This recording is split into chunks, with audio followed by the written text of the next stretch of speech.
the popular host of the MMA Hour, and you should join him and 350,000 of his favorite followers on Twitter as well, at Ariel Helwani, joining me here in the studio. Ariel Helwani, good to see you in person, sir. This is an honor. Thank you so much.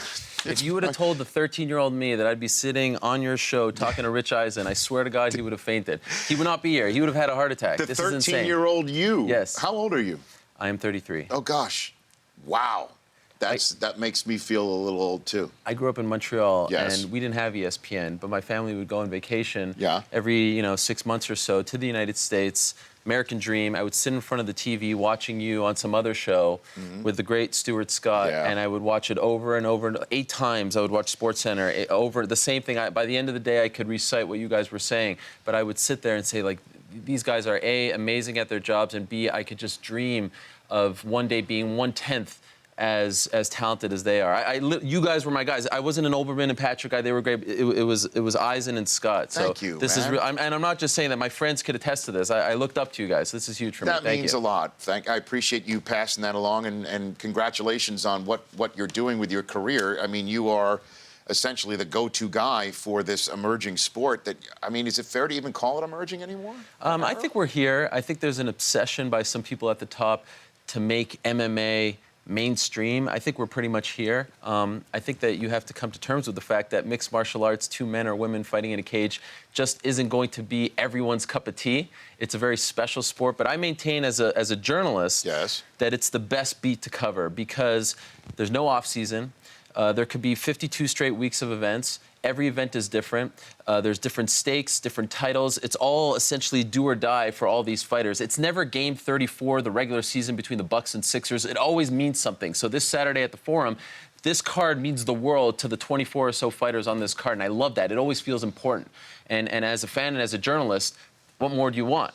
And also, in this day and age, to cut through the static is really the goal of every sport that's out there, to be able to be talked about. And obviously, you want to be talked about in a positive way. You don't want to be on the wrong side of the blotter or the wrong side of the section of the newspaper also. But to cut through the static and to have somebody like, say, Conor McGregor. Yes. Well, we're just throwing Ronda Rousey out for the moment because we already understand how she's cut through the static. But to have somebody like him go back and forth with management and what he's done, is there really a rift, or is this potentially something that's been created to just cut through the static? So that is a fascinating question and a great one. This is not fake. Nothing that's going on is fake. Okay. And people always ask Conor, like, are you playing a character? Who he is on television is really who he is. I equate to where we are right now in the sport, and in particular in the UFC, to like 1920s football, when they were wearing leather helmets. We're going to look back on this era in 20, 30 years and say, I can't believe the sport was being run this way. There are so many things that are changing on a day-to-day basis, and that, again, is why it's so fascinating to cover. The sport is evolving. Essentially, it's 23 years old at this point. That's it. It's 23 years old. Think about that. So there's so much happening on a day-to-day basis. There's things like collective bargaining that doesn't exist. Free agency. Think about that. Free agency. A day-to-day topic in every other sport has finally become a topic worth covering and a relevant topic in our sport in 2016. Like, this is the first time that we actually talk about free agency, fighters fighting out their contract, testing the market, things like that. That's all new. So it's all very much evolving in front of our eyes. And what Conor is doing, as far as asking for the most amount of money, as far as pushing back, is something really that's never been done before. So is he the Kurt Flood, for the lack of a better phrase, of UFC right now? He's not trying to unionize per se, but make no mistake about it, there are a lot of fighters who look at what he's doing, how he conducts himself, how he talks in interviews, the things that he says, and they're saying, you know what, this guy's right. We should be asking for more. We should be pushing back. We should be doing this or that. So, look, there's no Arthur Miller right now. There's none of that is going on. Right. But you could tell that there's something happening. And also, make no mistake about it, Nate Diaz, who beat him at UFC 196, is a very important part of this story as well. What they're doing together subconsciously, and they're not working behind the scenes, but subconsciously they're saying, we only want to fight each other when the UFC wants to go in a different direction. Sure. Is incredibly important and something that's really never been done before. So I'm here with Ariel Helwani on the Rich Eisen Show. How does it all play out? I mean, what do you think? I think that they will fight again. The UFC has tried to convince Conor to fight someone else. They want to keep this train moving along. You know, he was supposed to fight at UFC 200 on July 9th. Didn't want to go to Las Vegas for the media day. Yeah. And they pulled him from the card. And that's a massive deal. And that's when things went, again, cutting through the static. That's when, but that's a positive where this is being discussed during the NBA playoffs, during the Stanley Cup Finals. It was right around the NFL draft. This sort of thing was cutting through the static. He put out a tweet saying that I've retired when all this happened. That tweet got retweeted more. Exactly. Right. That tweet got retweeted more than Kobe Bryant's real retirement tweet. Think about that. Conor is a global superstar, so what happened was he didn't want to go to Vegas. They pulled him from the card, and then they brought Nate Diaz out to the press conference, and all the fighters were there, and they left an empty chair there sort of symbolically for Conor, right? And they wanted Nate to say, Conor is a wuss. He's not going to show up. I'm going to fight someone else. Dana White came out and said, Nate's going to fight someone else on this card. Nate said, no, I'm fighting Conor. So when he comes back, I'll fight him. I'm not fighting at UFC 200 against anyone else. And that was massive because the UFC didn't think that was going to happen. So he flipped the script on him. And again, subconsciously, they were working together. Now they want them to fight August 20th in Las Vegas. And I think that fight could do 2 million pay-per-view buys. The most ever was 1.6, 1.7 UFC 100 in 2009. And I think that this could do better than UFC 200. And that's crazy because UFC 202 is not a massive, that's not a landmark event. But those two guys are bigger than anyone in the sport right now. So is the Floyd Mayweather stuff just, no. What is that? Don't believe that. There are people who go on television and tell you to book hotels and flights that it's happening September 17th. That's a bold-faced lie. I believe in credibility and having the trust of your audience. And for people to go on television and say that this is happening is taking advantage of your audience.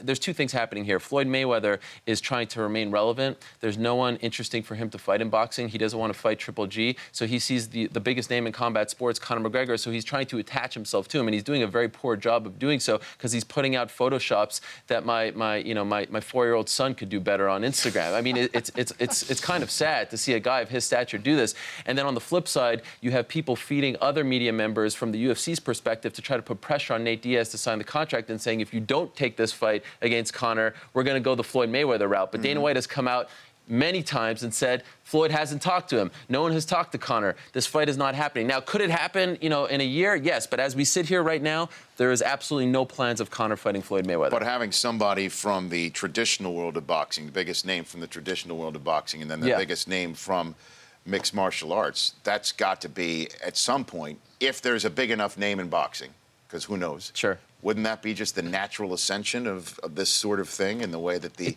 AFL and the NFL got together and created something called the Super Bowl? I mean, wouldn't that be the... It's a spectacle, but let's not forget they're two different sports. Sure, of course. So Floyd is the greatest boxer, perhaps of all time, right? 49-0. If he went to MMA, he has no idea what to do on the ground. And if you take the greatest MMA fighter right now, let's say it's Conor. I don't think it's...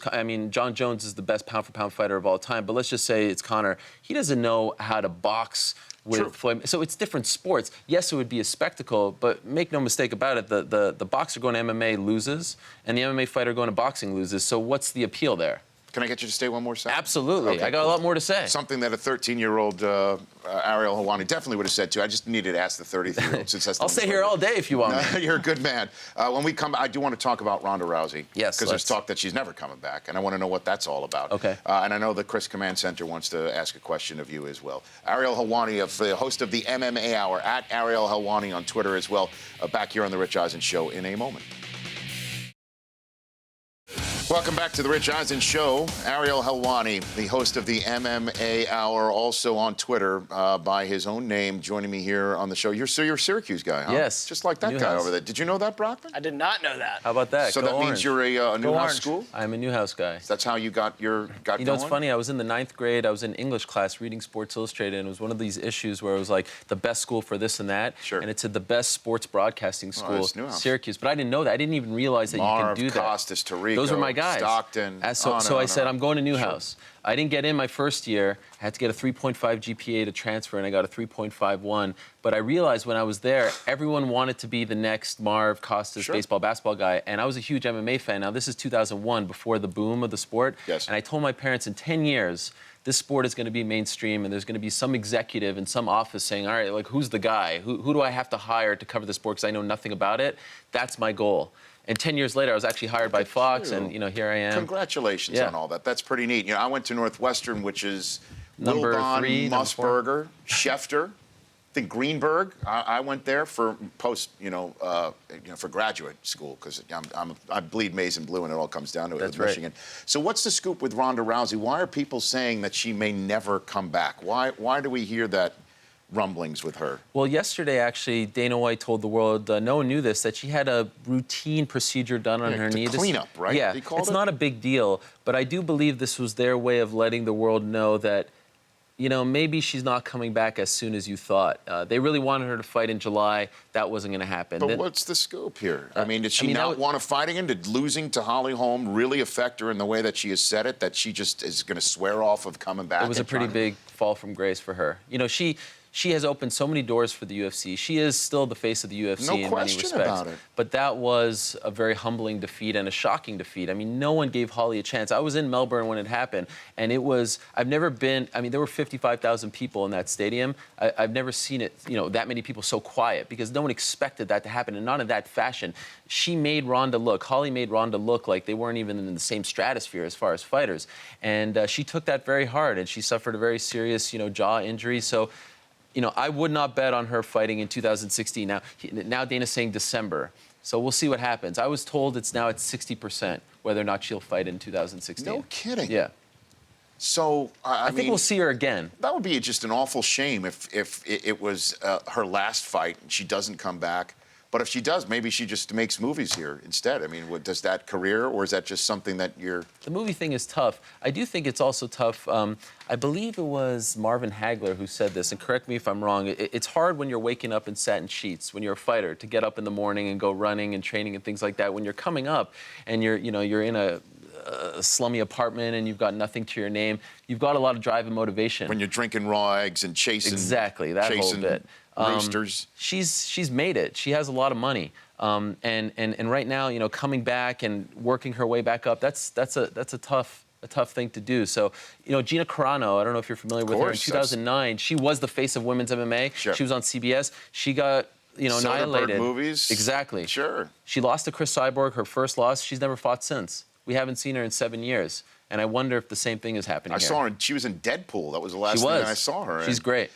You got a question, Law? Yeah, well, you've talked about free agency, obviously, in the past. You brought it up earlier. And just talking the McGregor-Mayweather fight, could that even happen from a technical standpoint with the way the contracts are structured? No. Or because you're not competing against, he couldn't go to Bellator and fight if he doesn't like the UFC. But so Dana White has his rights, essentially? Absolutely, yeah. So, the only way it could really happen is if it happens in the UFC, because he's a UFC contracted fighter. So he can't do pro wrestling. He can't go just do a boxing match. He has his fighting rights. So he can't do WWE, Dana would have to sign off on it, or the UFC would have to sign off on it. When guys have gone over there, the UFC has said, okay, Ronda made a brief cameo WrestleMania 2 years ago. She had to clear that with them. So, that's the other thing that people keep forgetting. He can't just show up on HBO Boxing and compete against Mayweather. That legally cannot happen. And there's no way that Floyd is going to share the pie with the UFC and go do MMA when he's not well-versed in that sport, right? What's there for him to gain? Why would he even put himself in that position? Except the fact we're talking about him. Which is what you're... Well, this is what he wants. Right. He wants to be in the news. Was anyone talking about him when he was about to fight Berto? No one was talking about that fight. After the Pacquiao fight, there was nothing left. Now, if he fights Triple G, everyone will talk about it, but he doesn't want that fight.